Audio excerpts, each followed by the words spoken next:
Bagaimanakah seseorang guru boleh menggunakan secara maksimum whiteboard ataupun smartboard di dalam kelas semasa mengajar? Di sini saya ingin memberikan sedikit tips bagaimana guru-guru boleh memaksimumkan penggunaan whiteboard dan smartboard di dalam kelas. Hai, Assalamualaikum warahmatullahi wabarakatuh dan salam sejahtera. Saya Cikgu Syahril atau Syahril Osman, pengasas Syahril Education.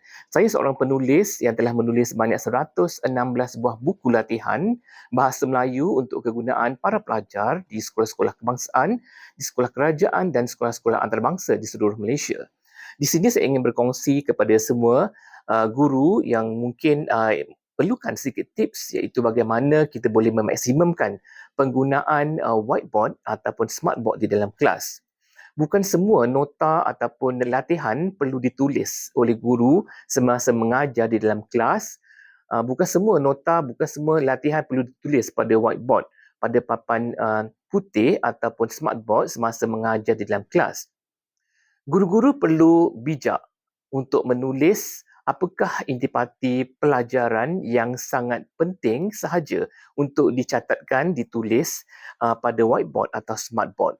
Janganlah menulis perkataan ataupun informasi yang kurang penting, yang bukan dominan kepada pelajaran, mata pelajaran tersebut ataupun topik tersebut untuk ditunjukkan pada whiteboard atau smartboard di depan kelas kepada para pelajar. Persiapan yang rapi dan persiapan yang sempurna perlulah dilakukan oleh para guru sebelum menjalankan sesi pengajaran dan pembelajaran di dalam kelas. Persiapan dan persediaan ini amat penting sekali sekiranya guru inginkan objektif pengajaran jelas ataupun tercapai dengan sempurna selepas tamat sesi pengajaran dan pembelajaran. Sebab itulah semua guru perlulah meluangkan masa yang panjang, meluangkan masa yang banyak untuk membuat persiapan dan persediaan dalam bentuk komunikasi teknikal yang akan dipersembahkan di dalam kelas yang akan dipancarkan pada skrin whiteboard ataupun smartboard yang disediakan oleh pihak sekolah.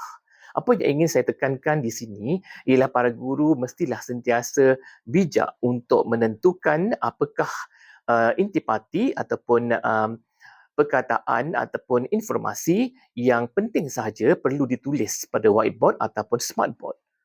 Adalah menjadi sesuatu yang merugikan dan membazir masa apabila guru menyalin nota ataupun menyalin informasi yang tidak penting pada papan putih ataupun smartboard untuk ditunjukkan kepada para pelajar. Segala nota, segala latihan sepatutnya tidak boleh ditulis pada papan putih ataupun whiteboard. Yang boleh ditulis hanyalah rangka keseluruhan ataupun intipati kandungan yang penting sahaja yang perlu ditunjukkan kepada para pelajar di dalam kelas melalui whiteboard ataupun smartboard. Sebab itulah persiapan sangat penting kepada para guru lebih awal menyediakan bahan mengajar dalam bentuk fizikal maupun soft copy yang perlu dimuatkan ke dalam laptop masing-masing sebelum melakukan sesi pengajaran dan pembelajaran di dalam kelas.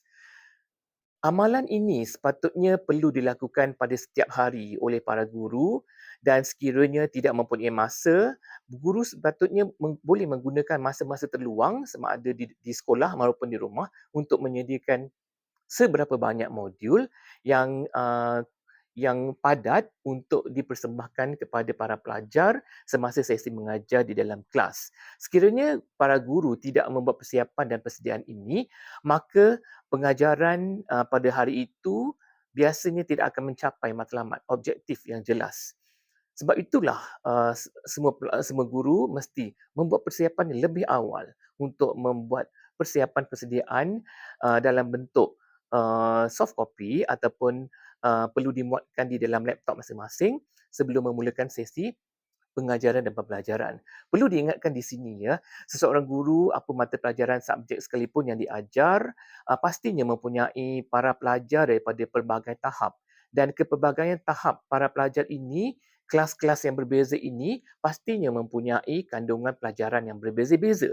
Maka dengan sebab itulah para guru mestilah menyediakan lebih awal pelbagai bentuk ataupun pelbagai tahap bahan pengajaran itu mengikut kelas-kelas yang diajar.